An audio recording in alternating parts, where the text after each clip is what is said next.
Your Excellencies, honored delegates from Malaysia this morning, and we look forward to the keynote address.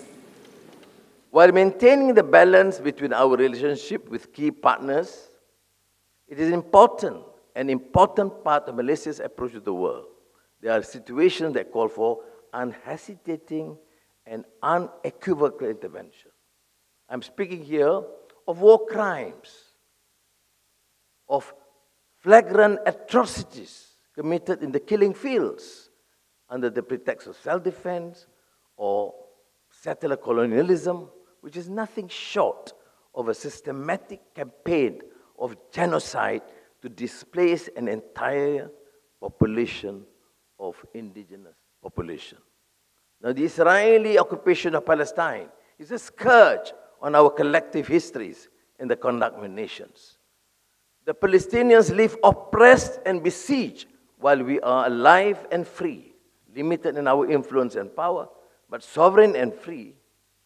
Malaysia is no major power, make no mistake. But we will use our freedom to support the Palestinians' fight for theirs. The humanitarian crisis we see today is not an abstract disaster. We cannot stand idly and allow this to be yet another chapter of mass killings and displacement that furnishes the historical volume of atrocities that have been committed, recognized, and then tragically but conveniently ignored.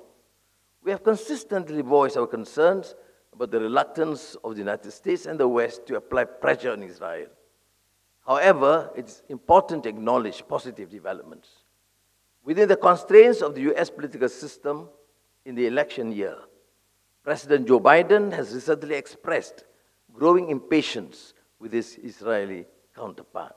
He has also begun to push for an acceptance of a proposal for a ceasefire in exchange for the release of hostages. We welcome these early signs of change in America's approach towards the conflict. We hope that the United States will keep re-evaluating its approach and hasten an end to the killings and carnage. I've been often asked by friends in Europe, in the States, and recently Japan, the Japanese Prime Minister, because of my personal engagement with Hamas leaders. I've informed him and colleagues, and may I reiterate the point, that the engagement is consistent to secure peace,